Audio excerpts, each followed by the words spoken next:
starting point of this paper is that large parts of the social sciences, and particularly economics, strive to be a value-free or value-free disciplines. And the ideal, this ideal of value freedom was very explicitly pushed since the middle of the 20th century by very prominent economists, such as, for instance, Milton Friedman, but it's still very much around among economists today. So, for instance, when you look at popular textbooks or core textbooks in the profession, such as, for instance, the one that you see here on the slides by Andrew Schotter, you see that the standard view in economics really is that values are clearly not part of economics, or at least not that part, they are not part of those parts of economics that are concerned with formulating theories and models to actually tell us something about, the economy and the economic world.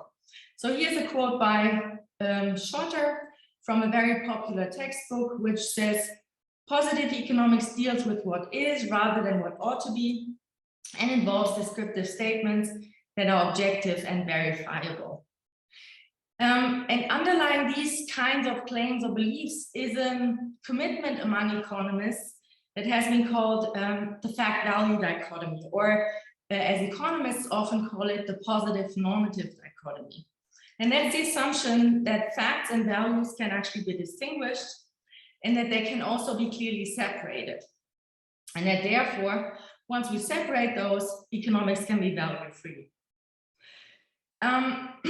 So, however, recently, especially in philosophy of science, particularly by people like John Davis or Dan Hausmann, Magdalena Maleka, and Julian Rice, this dichotomy and this ideal of value freedom, therefore, of economics has been questioned very explicitly, showing multiple levels at which values actually enter knowledge production processes in economics.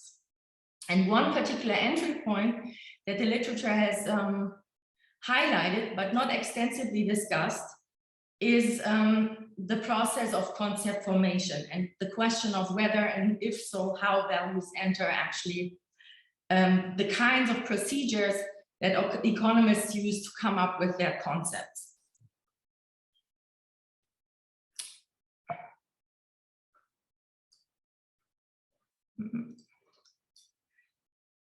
So I think, apart from the fact that it is under research, this issue of concept formation is particularly interesting to discuss with respect to possible influences of values in economics, because economists very often draw upon so-called thick folk concepts. And I'm going to say in a minute what those are, although I might guess that your audience knows very well what those are. And the problem that might emerge when economists use those thick folk concepts is that those kinds of concepts are necessarily value-laden. So if you use them in your science, that part of science where you use them in might also be value-laden. And the problem is that then you need to have certain procedures that secure that you can get rid of those concepts in some form.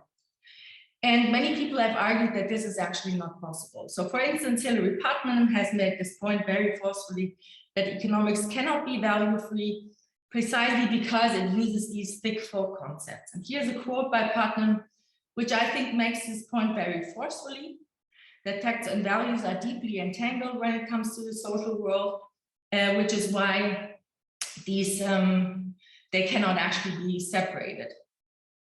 And this inseparability or this entanglement is partly reflected in the thick folk concepts that we use to describe the social world.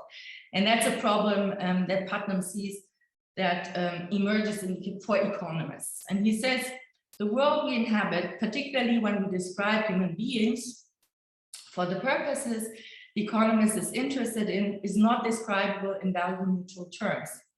Not without throwing away the most significant facts along with the value judgments. They are facts which only come into view through the lenses of an evaluative outlook.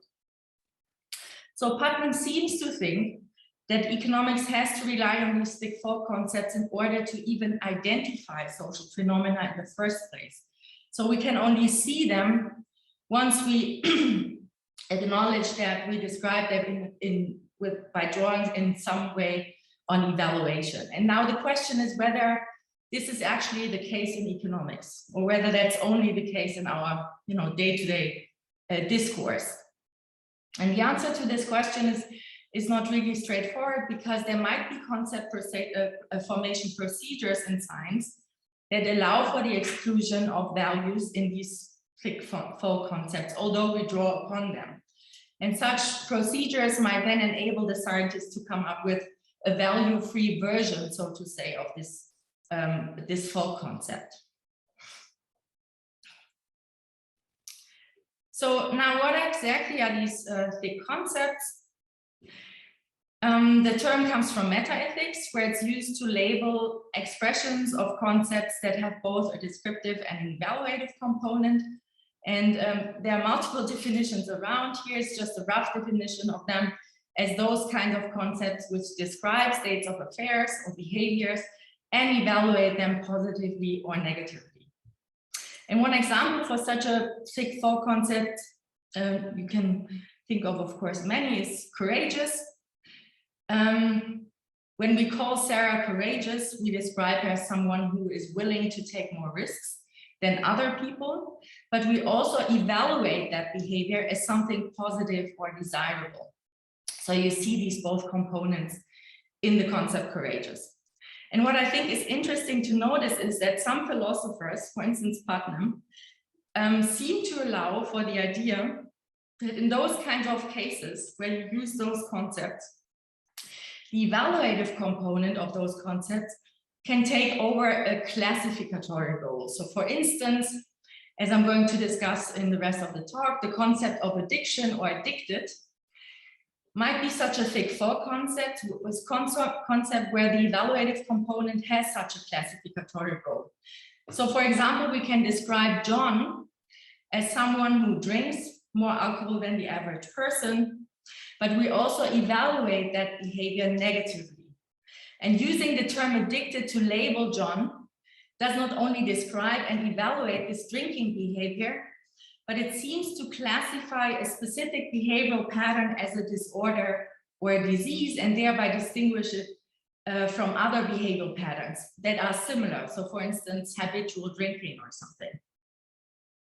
So the issue is that some folk concepts are thick, and however, that might not be per se a problem in science, but only if economists draw upon such thick folk concepts and cannot get rid of their evaluative component during their concept formation process, then the use of those thick folk concepts might threaten the ideal of value freedom in economics. And indeed, some philosophers of the social sciences, for instance, Anna Alexandrova, John Dupre, Julian Rice, and Mark Rizzort, have argued that economists indeed, in their theories and models, rely on those thick folk concepts.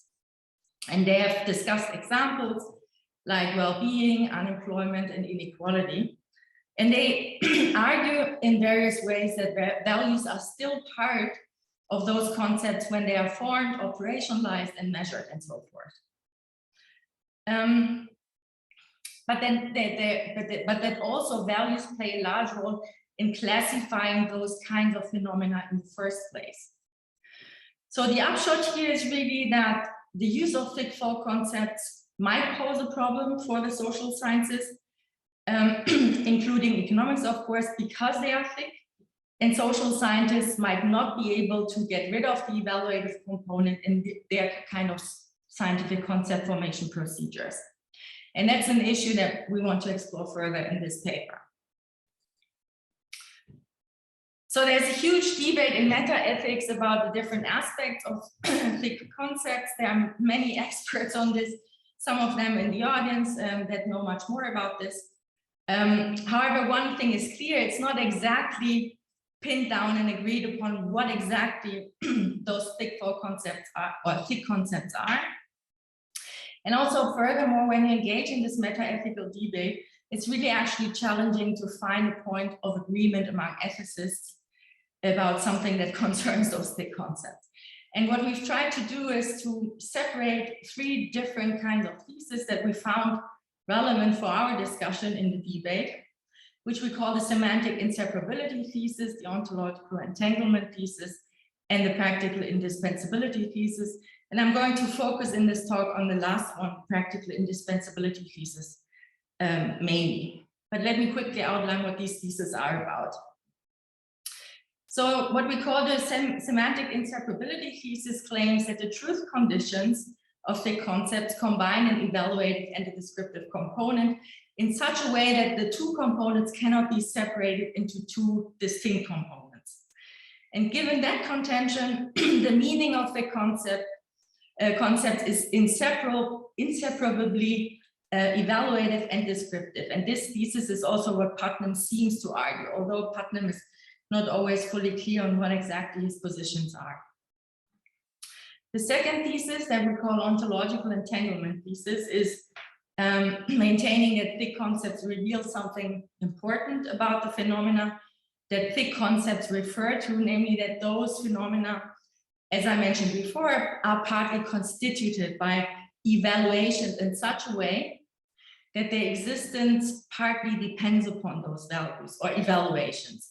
And this is why we cannot get rid of the evaluative component of those concepts that we use to refer to those phenomena. And the last thesis, that is the most important one for us today, concerns the practical use of those thick folk concepts. So how they are, for instance, used in science. And the discussion here is roughly that the social sciences cannot abstain from the use of those thick folk concepts. And the question then is what the necessity is to draw on thick folk concepts in the social sciences, and what it means for value neutrality of the social sciences. So I'm going to focus on the last one, but of course all three theses are, depending on what kind of question you are going to ask, obviously interconnected. So the way we understand now in this paper, the practical indispensability thesis is that it mainly consists of two parts. The first part claims that thick folk concepts are ineliminable for describing the social world, and therefore we have to use them now in the social sciences.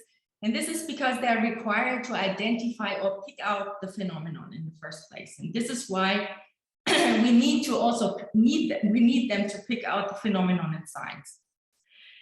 However, you could of course argue that this is not per se a problem, as long as scientists can replace them with a descriptive scientific concept. But we are going to argue this is generally not really easy in the social sciences, and this is what the second part of the thesis says.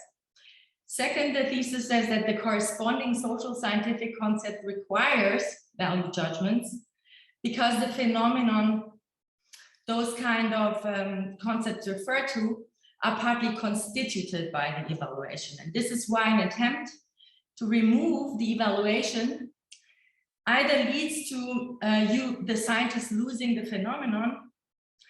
That's a similar point that Putnam makes, not exactly the same, but similar. Or so either he or she loses the phenomenon, or has to accept the fact that the social sciences cannot be value-free. So there's a trade-off that has to be made that the scientist has to engage in. So in the rest of the talk, I'm going to assume that the part one of the PIT, so the practical indispensability thesis, is correct, and then ask the question, could we remove the evaluative aspect of the folk concept in concept formation processes while still referring to the kind of behavior that economists are actually interested in? So while still being able to actually capture the phenomenon that economists want to study when they use those concepts. And the claim that I would like to defend is that if, as I said before, if we form an economic concept out of a thick folk concept, we might be able to uphold the ideal of value freedom only at the possible cost of no longer being able to identify the phenomenon that the full concept refers to. And the focus that I'm going to take in this presentation is the concept formation procedure of explication as Rudolf Carnap has proposed it, which is a good or a very common methodology for concept formation in science. And the case study that I'm looking at is a case study from economics that that's a theory, namely the theory of rational addiction, that has been proposed by Gary Becker and Kevin Murphy, who are two very prominent economists working on explaining, and making predictions about addictive behavior. So to start analyzing this case study, we first, of course, want to see whether the concept of addiction in a theory, when we look at the theory of addiction, we want to focus on the concept of addiction. And we first want to see whether the full concept of addiction is actually a thick concept. And we gathered only some very preliminary evidence from a database called SemanticNet for ordinary language terms that examines, on the basis of machine learning techniques, how frequently in our everyday discourse an emotional valence, either negative or positive, is associated with a folk term, and whether this association is actually positive or negative. And given that thick concepts have this evaluative component, of course, those kinds of concepts would then be frequently linked to an emotional valence in this database. So that's the idea. When we turn to the term addiction or similar terms, SemanticNet indeed records a negative polarity or association, which indicates this valence, this negative valence, and a very high negative rating of the intensity of that negative associational valence. And the same holds for related concepts or concept combinations, such as, for instance, addictive, drug addiction, and so forth. So we take this to be just like an indication or prima facie evidence that the full concept of addiction is a thick concept, is a thick full concept. So now when you want to put this into more systematic terms, our full concept of addiction has roughly two components, namely a set of neurological, genetic, psychological, physiological properties that lead to certain behavioral patterns that have been identified. And these diagnostic features can be shared, for instance, by both habitual heavy drinkers and an alcoholic. But what then might determine that someone is an alcoholic actually, as opposed to a habitual heavy drinker, is a value judgment that their drinking behavior is problematic, so that we see it as some kind of negative thing, negative behavior, which is embodied in this evaluative component of the concept that implies a set of negative evaluations of those behavioral patterns, such as judging this kind of behavior as unhealthy or harmful or generally as problematic or not normal. So pathological in some sense. And you can find this, this kind of twofold characterization of addiction also in discussions in philosophy of medicine on the concept of addiction, and also other similar concepts, such as, for instance, the concept of depression and so forth. So where you try to classify a certain behavior as pathological. So what does the observation that the full concept of addiction has both these kinds of components, the descriptive component and the evaluative component, imply for the ideal of value freedom in economics? In the case when economists actually start drawing upon this thick full concept in order to integrate it in some way in their scientific theories or models. One way that helps economists oftentimes to separate the descriptive from the evaluative part in a thick full concept is the method of explication, or at least that's what, if you read economics, for instance, Gary Becker, but also other economists, that's what they oftentimes seem to think what they do when they form a scientific concept that is based upon some folk concept. And explication as a methodology is particularly interesting because it is one of the most important methods for concept formation, also proposed in philosophy of science. And it has this, or there's underlying this procedure is the idea that we can use it to clean up and remove values from folk concepts. And this method of explication has been for the first time formulated by Rudolf Carnap, who was also a very strong defender of the fact-value distinction in the sciences. And for Carnap, the task of explication consists really in transforming a given more or less inexact concept into an exact one, or rather in replacing the first by the second, the first concept by the second concept, in order to integrate it into a larger theoretical framework, this second scientific concept. And Carnap was also pretty convinced that this is a practice of concept formation that is actually done in science in order to get rid of values. Carnap was not always very explicit and precise about what exactly he meant by explication and the kind of way in which he characterized explication, which is why in the next, or when we characterize methodology of explication now in the next couple of slides, we are also drawing on secondary literature in order to, make more sense of what Carnap meant explication to be.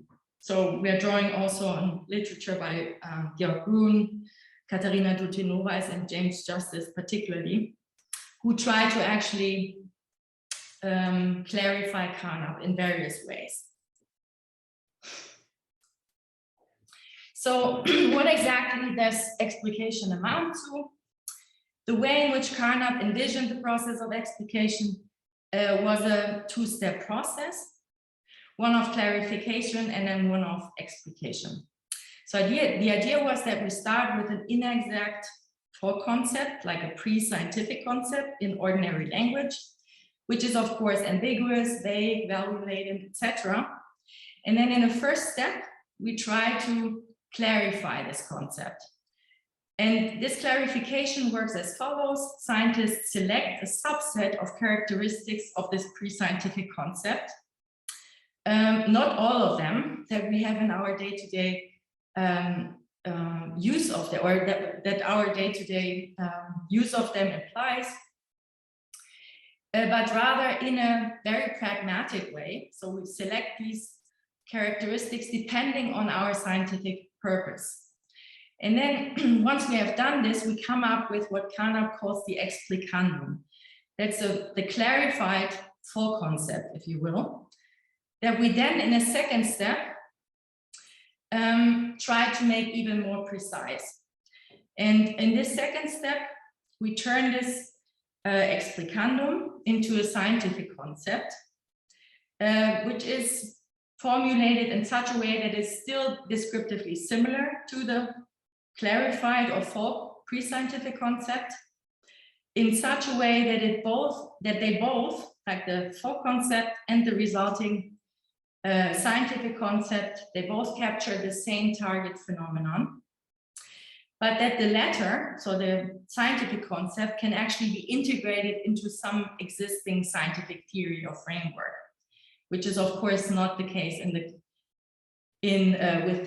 which you couldn't do with the pre-scientific full concept.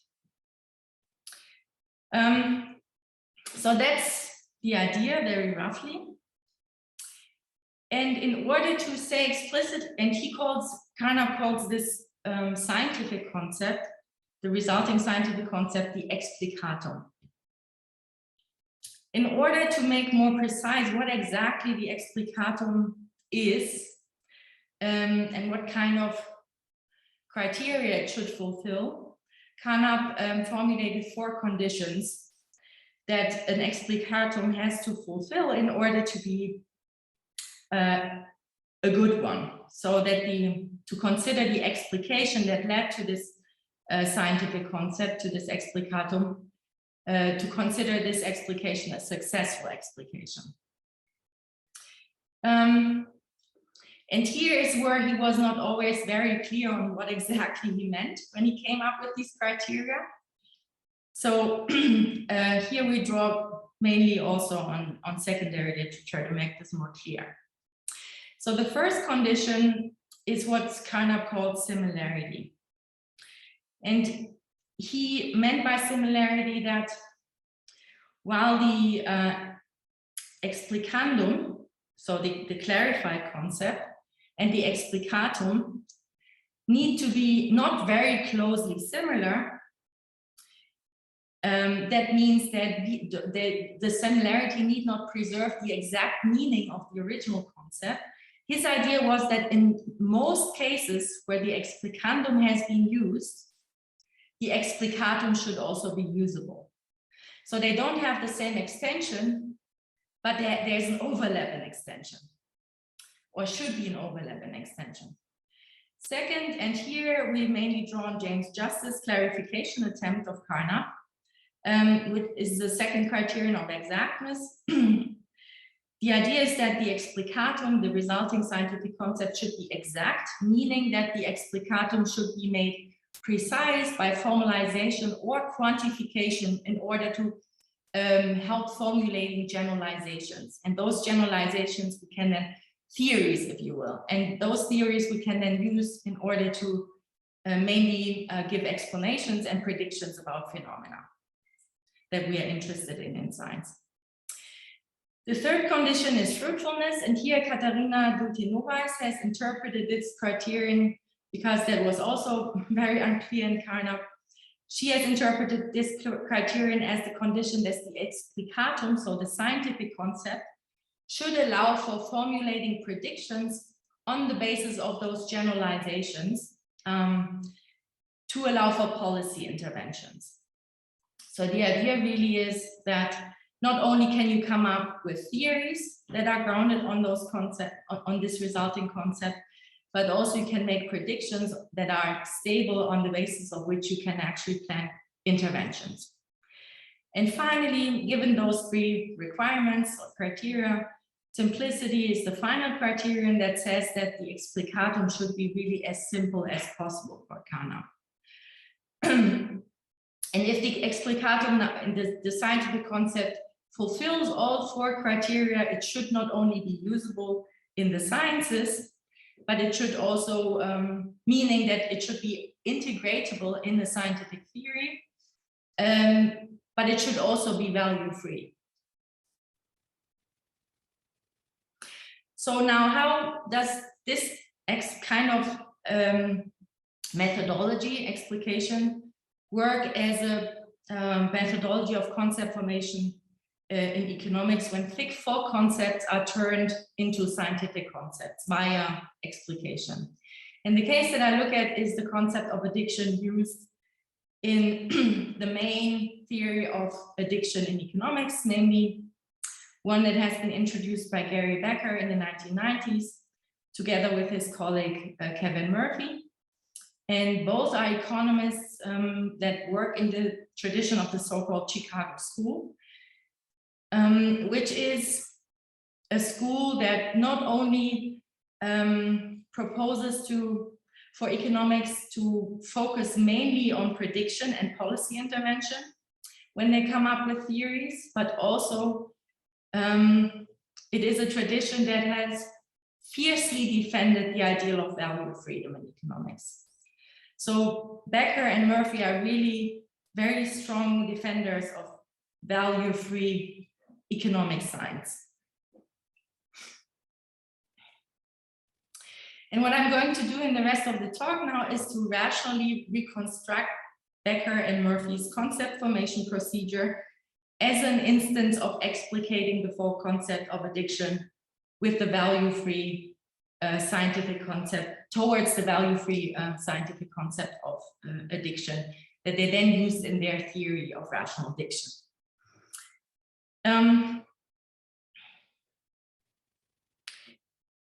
And more specifically, I think we can really safely say that when you read Gary Becker and Murphy, and they have laid out this theory in multiple papers and books, when you read them, they really think of themselves as doing explication when they come up with their concept of addiction.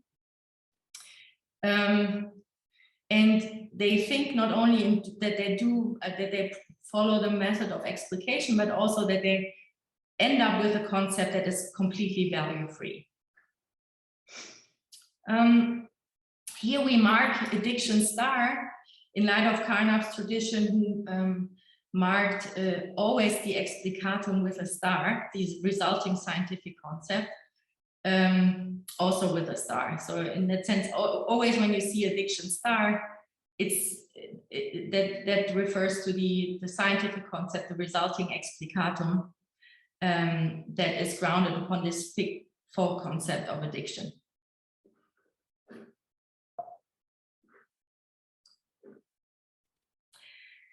So how did Becker and colleagues, particularly Murphy, attempt to form the concept of addiction by using this strategy of explication by Carnap? They followed exactly this two-step procedure. So when you read their papers, you see that they start by taking a folk concept of addiction, which they, of course, acknowledge is vague, ambiguous, and it has a lot of values that enter this concept. They acknowledge that. They are very explicit about this.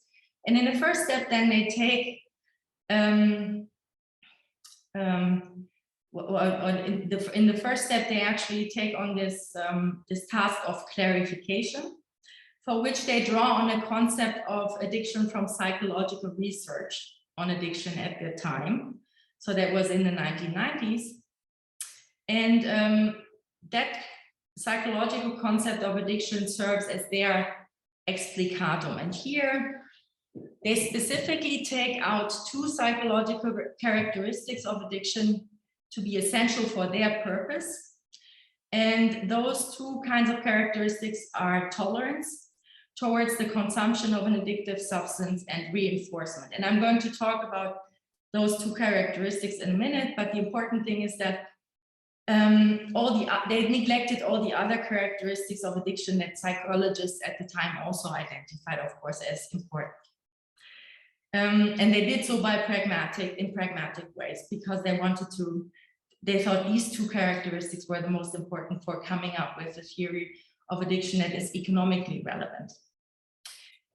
And in the second step, they replaced this psychological concept of addiction with the explicated concept of addiction star. And that becomes clear from reading Becker and Murphy. And what becomes also clear is that they want that concept to be absolutely value-free, meaning that they want this concept to be free of any value-laden components that might have still been there in the psychological concept of addiction. And what they also say very explicitly is that they aim to have a technical descriptive concept that can then be integrated in some existing economic theory that they already had in mind. And that's the theory of rational behavior that you might know from,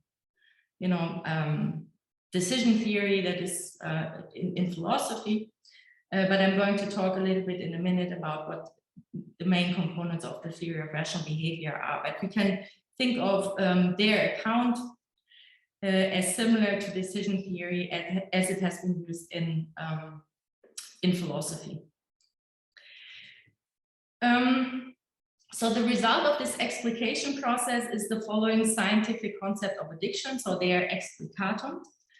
A person is potentially addicted to a commodity C if an increase in his or her current consumption of C increases his or her future consumption of C. And the details of Becker's model are not so important here. We can, of course, go into those details in a Q&A if you want. But what matters is that Becker and Murphy really conceptualize addictive behavior as rational behavior. And rational behavior is defined, as you know from decision theory, is defined also in economics as utility maximization. That's what they also had in mind when they came up with this, this explicatum. And the reason for why they modeled rational addictive behavior as utility maximization was in order to integrate that kind of concept into Becker's larger rational choice framework, which was at the time very famous already. So he got the Nobel Prize later for that. And that's, for instance, shown here in this rather long quote, that they wanted to that they had to have, or that they had this integrative goal. Addiction would seem to be the antithesis of rational behavior, yet we claim that addictions are usually rational in the sense of involving forward-looking maximization with stable preferences. Our claim is even stronger. The rational choice framework permits new insights into addictive behavior. And this, as you notice, this explicatum looks really very different from our usual folk concept of addiction, which is oftentimes or most of the time grounded in the idea that addictive behavior is irrational, and that this is in part the reason for the negative evaluation that the concept of addiction actually carries in our day-to-day discourse. But while Becker and Murphy acknowledge this discrepancy between the folk concept and their scientific concept, they nevertheless think that the resulting scientific concept will actually provide new insights into addictive behavior. So they think it has these, epistemic components nevertheless. So when we read now Becker and Murphy's theory in their papers and books, where they have laid out this theory, it sounds really as if they are explicitly aiming to fulfill the criteria of explication that Carnap had in mind. And let's see whether this is actually the case. So first, regarding similarity, Becker and Murphy really claim that while their concept of addiction is very different from the folk concept, or even the psychological concept of addiction they used in their clarification attempt, they think that the concept they come up with is similar to the folk concept in that it captures two well-known features of addiction, namely tolerance and reinforcement. These are the two characteristics that I mentioned earlier that they took from the psychological concept when they clarified it. So similarity, they think, is a criterion that seems to be fulfilled. And if you look at the model, indeed, these two characteristics, tolerance and reinforcement, are explicitly modeled in Becker's and Murphy's theory. Second, Becker and Murphy's attempt certainly cares for exactness. So they are very concerned about the exactness of their explicandum. Their theory is highly mathematical. Also, without going into the details here, we can also discuss this later. What is important to note is just that their theory is was one of the most mathematical theories that had been around at the time. So they're really trying to make an effort to be very exact and precise in the way in which they formulate their theory. And they model the behavior of an addict with a standard utility function that you also might know from decision theory that is grounded in Becker's rational choice approach. And they do that so precisely because that allows them to define the concept of addiction in an exact way, to use it for making generalization about people's consumption behavior. So consumption behavior of particularly addictive goods. So both criteria, similarity and exactness, seem to be fulfilled in this case.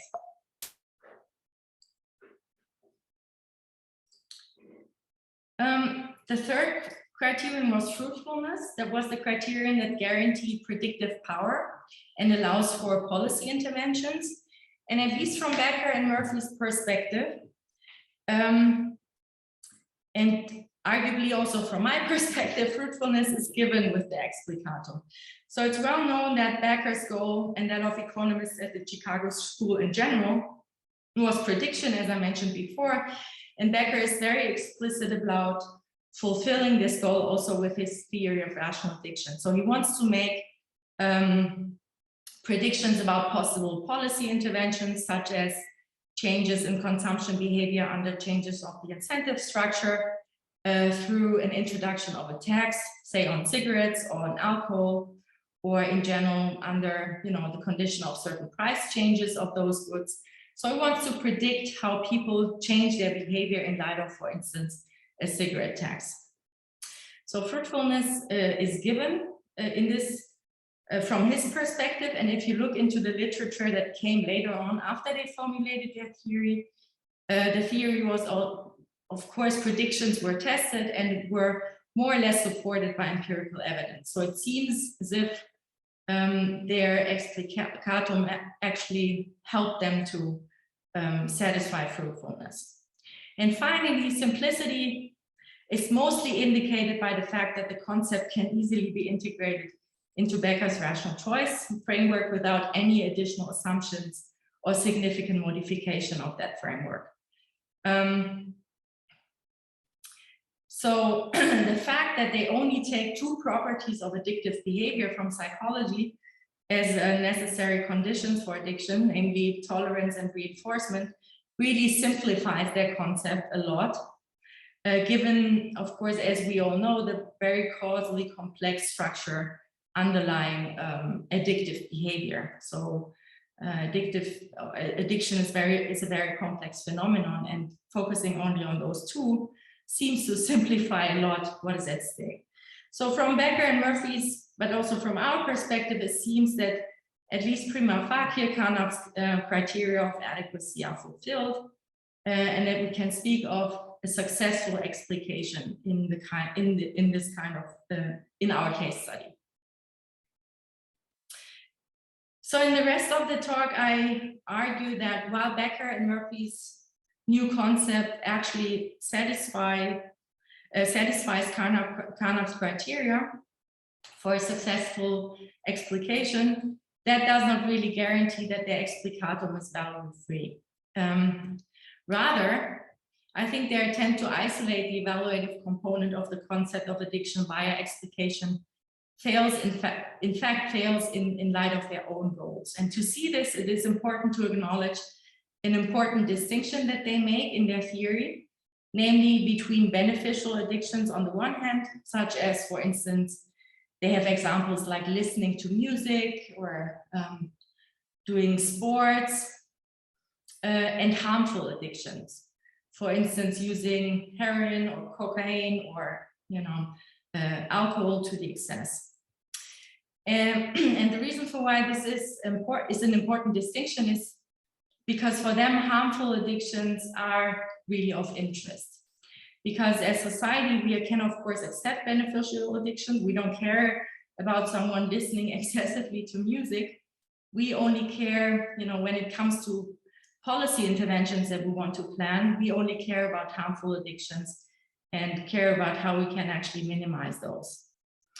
But if you take this distinction seriously, it's precisely here where they, I think, get a problem, because they cannot make this distinction between harmful and beneficial addictions in their explicatum without making a value judgment.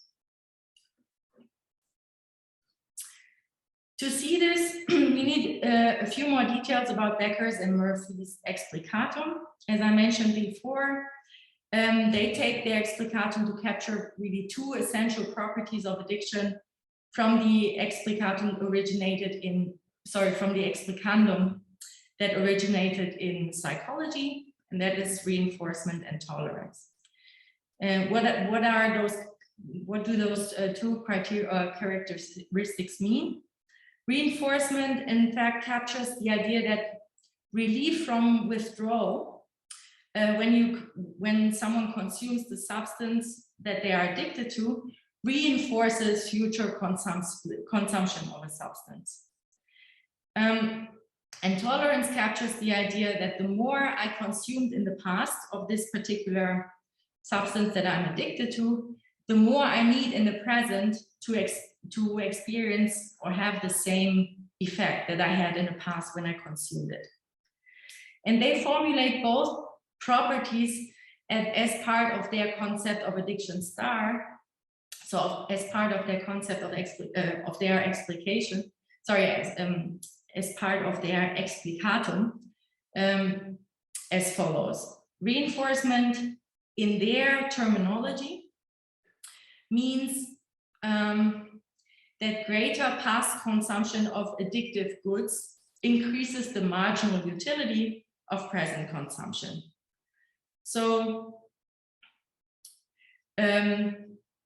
intolerance means utility from a given amount of consumption in the present is lower when past consumption has been greater. Reinforcement is a property that holds for harmful and for beneficial addictions at the same time.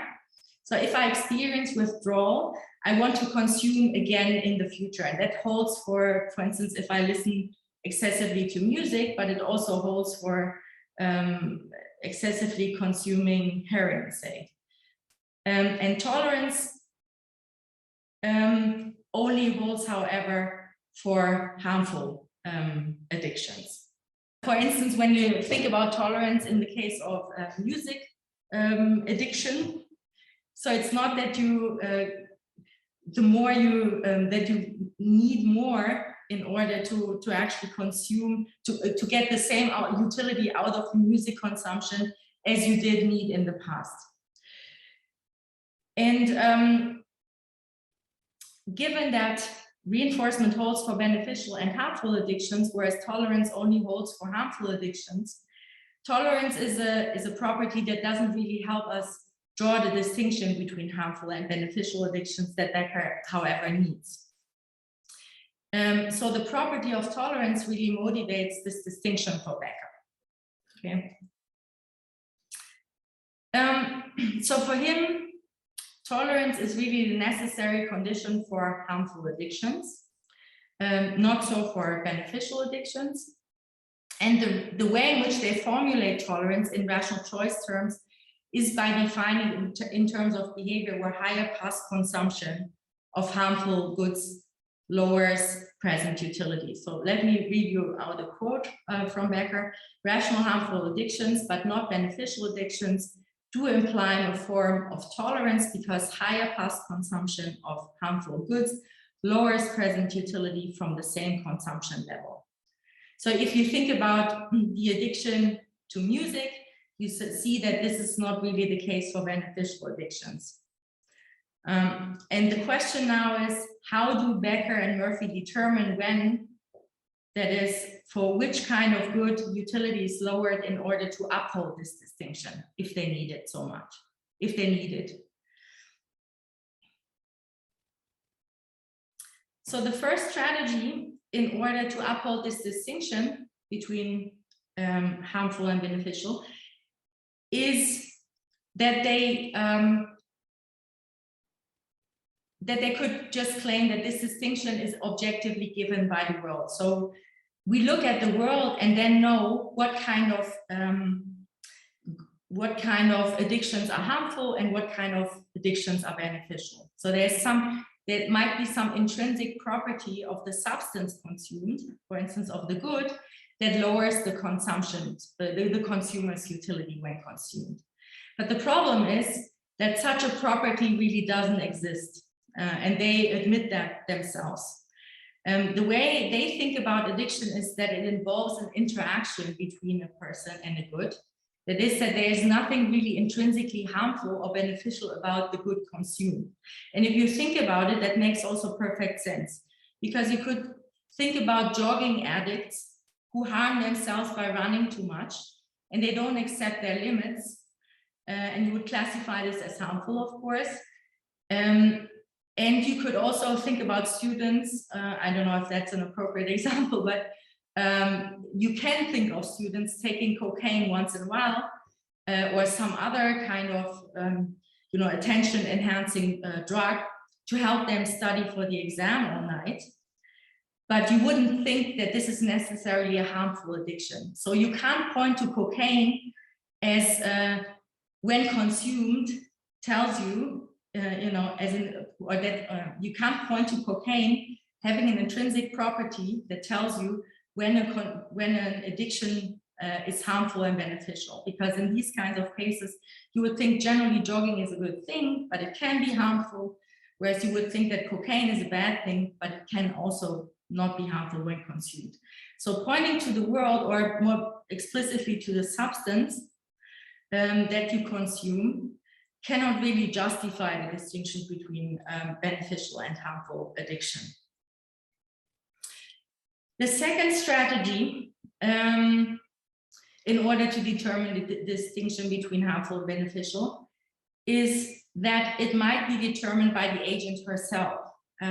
So the agent tells you when her addiction is harmful and when her addiction is beneficial.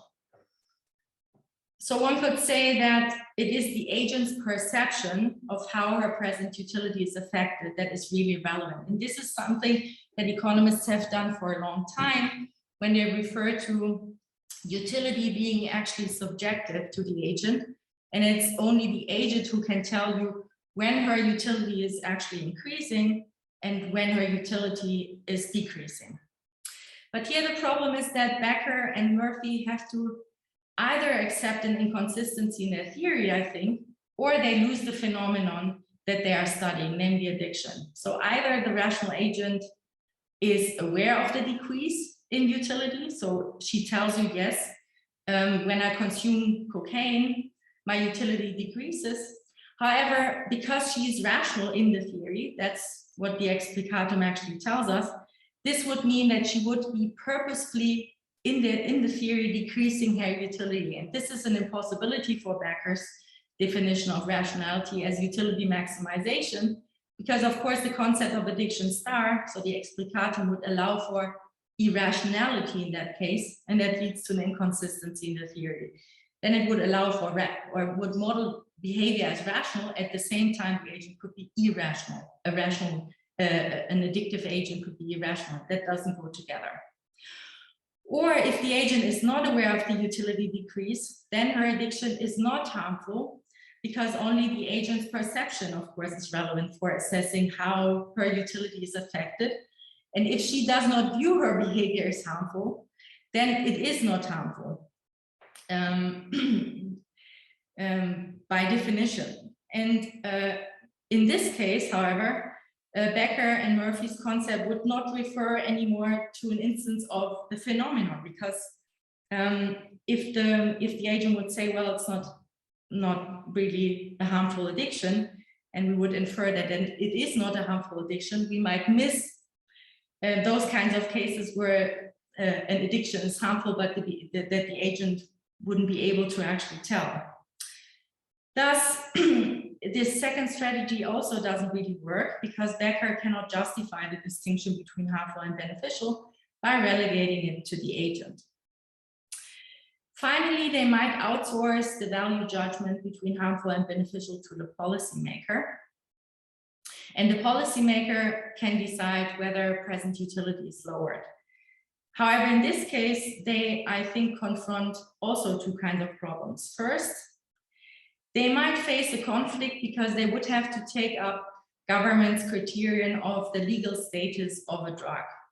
And we know, of course, however, that this is not the legal status of a drug doesn't really determine when something is harmful and when something is not. So for instance, we know that cigarette consumption cigarettes can be harmful when consumed excessively, when we're addicted to cigarettes.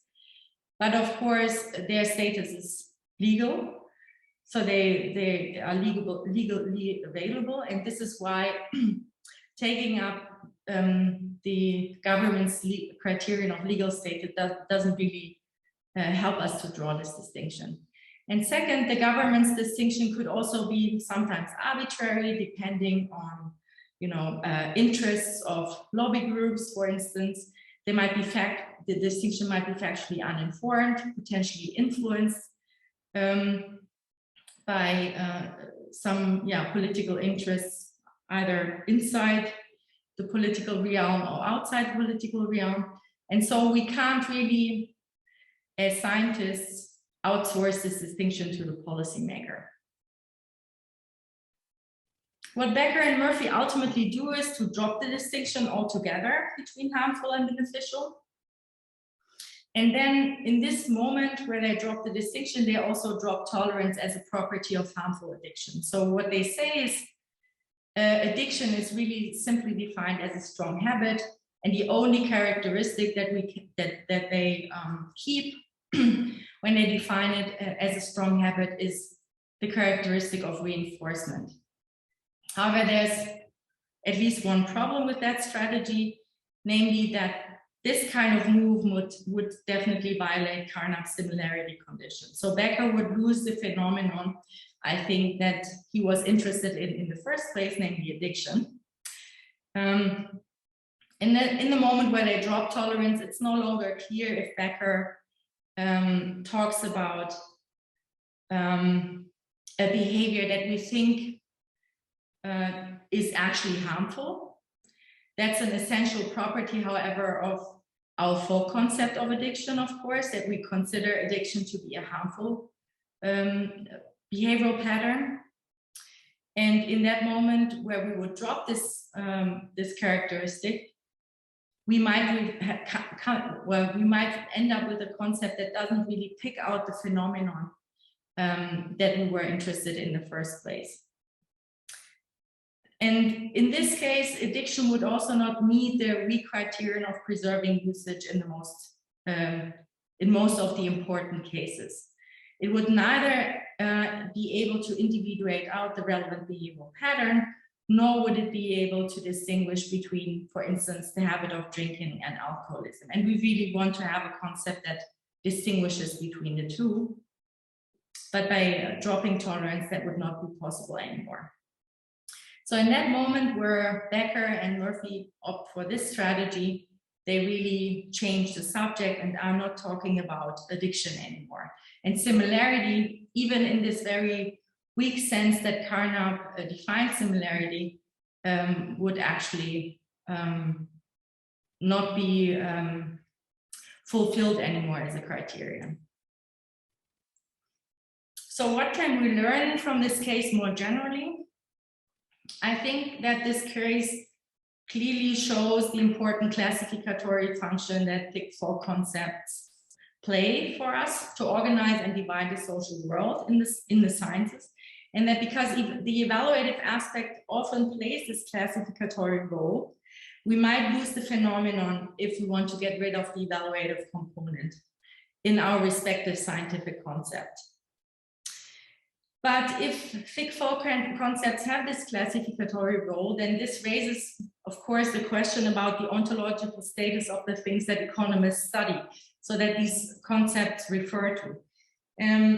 If these economic phenomena need to be classified through the use of our concepts and are classified partly by evaluating certain patterns that we observe in the social world,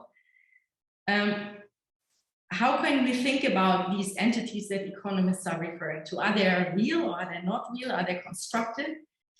And I think one constructive way in which we can think about these entities having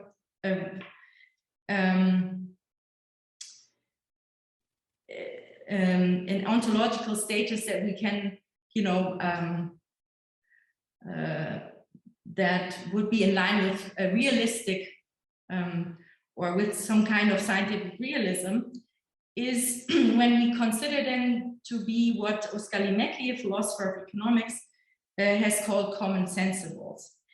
And he defines these common sensibles as ordinary or familiar entities in our day-to-day lives. And the kinds of things that he has in mind are the inflation rate, welfare, people's preferences, but also addictive people or addictive behavior. And these common sensibles are pre-theoretic in the sense that their identification doesn't really depend on a scientific theory, but only on our ordinary language use. He writes, so Limäcki writes, these common sensibles are unlike observables such as sense data. They are folk objects that are identified by common sense experience and conception that involve reasoning, conceptual frameworks, cultural meanings, and shared interpretations. And they are, as such, he thinks, part of the ontic structure of our common sense psychology. And as part of this ontic structure, they can also play a causal role. So in that sense, they are real. The question, of course, how the use of thick concepts and the evaluative component can classify the social world is then an issue that would possibly contribute to answer the question whether social scientific concepts that are grounded in thick concepts can get rid of the evaluative component without losing the phenomenon the concept is studied, in light of these, in light of the fact that economists and social scientists more generally study these common sensibles that are partly real because we take a certain evaluative perspective on the world, on the social world, in order to classify it. That's, however, something that I would be interested in looking at in the future. But I think that would be a nice way to think about the ontological implications of the fact that scientific concepts cannot oftentimes be completely value-free, and the reasons for why that is. What are the practical implications of this view, or of this analysis of our case study? Anna Alexandrova and her co-author, I think he's an economist, Mark Fabian, have recently published a paper in which they asked the question of how responsible research can look like that actually draws upon such thick fog concept. And they asked this question and examine the concept of well-being, but I think we can, take a few lessons for other thick fog concepts or thick concepts in the sciences as well from their paper. And they identify 3 options that researchers have when studying phenomena that require scientific concepts that are evaluative in this thick sense. And the first strategy they identify is to keep the value judgments, what they call in-house, meaning that scientists make these value judgments themselves. However, I think that's not a great strategy because, as I mentioned before, economists, social scientists really don't want to be responsible for making any kind of value judgments in their own research, for all sorts of reasons, of course. And they would rather, if they have to accept that they have to make these value judgments, I think they would rather outsource them in any way. The second strategy that they discuss is to turn the thick concept into a technical term, so into a value-free scientific concept. But as I showed in our discussion, that's really not an easy strategy in the case of the social sciences, because we might not be able to identify the phenomenon that we wish to study, because we might lose the phenomenon as those concepts have this classificatory role. And the third strategy they discuss and also defend in their paper is that in order to make these value judgments, one could seek the political legitimacy for them. So make the judgment in the context of some kind of legitimate political process. This process can entail that scientists allow the participation of the public or the relevant group of people who are affected by this, the scientific research that uses those concepts, and their participation in the science, whereby this procedure would really is meant to constrain the epistemic process in science. And here the goal of the process would be to make sure that the scientific concept really aligns with how the behavior of the affected group, for instance, people who are actually addicted, how the scientific concept aligns with their folk concept, and how we can come up with a very good, with a good and appropriate measure to study this phenomenon. And they call this a kind of strategy co-production. So they refer to a process of shared powers, of responsibility shared between scientists and the public, maybe, in the process of defining those concepts and come up with measures of those concepts. And I think in principle, that's really a nice proposal. And they've also actually done so. And they lay out the whole process, how they did so in their paper. So they actually allowed for this public participation in the case of well-being. What this would require, of course, however, is that economists acknowledge that they use the concepts, that they cannot get easily rid of this evaluative component, and then that they have to be openly and explicitly debate the kinds of value judgments that are entering in those concepts that they use. And I'm not fully sure whether this discussion will take place in economics in the next couple of years. It might be, that would be very nice. But so far, I feel that this proposal is, at least for large parts of economics, still rather idealistic. But in principle, I think it's a very interesting proposal to actually cope with those value judgments in the case of thick concepts. So to conclude, with a few preliminary conclusions, I've argued that Becker's and Murphy's explication of the full concept of addiction either requires a value judgment or that it violates the similarity condition and thus loses the phenomenon of interest, namely addictive behavior. I've only suggested or pointed to the idea that thick concepts have, or the evaluative component of thick concepts have this classificatory role. That's something that needs to be worked out in more properly. It also seems that our results support both parts of the practical indispensability thesis, namely that the use of thick concepts in the social sciences is both unavoidable without explanatory loss and irreplaceable by correlated value free concepts. And as long as we want to model the phenomena that we are interested in, such as, for instance, addiction, we will have to draw on full concepts in economic theory that are thick, and that might undermine this ideal of, this ideal of the fact-value dichotomy, because the evaluative part is really, that's what I suggest and would like to discuss, is partly classifying the phenomenon that we study. And just as a last note, there's really very little research on concept formation processes in the sciences in general. And there's almost no research in how we turn thick full concepts into social scientific concepts. So I think doing more research on this would be really a great idea.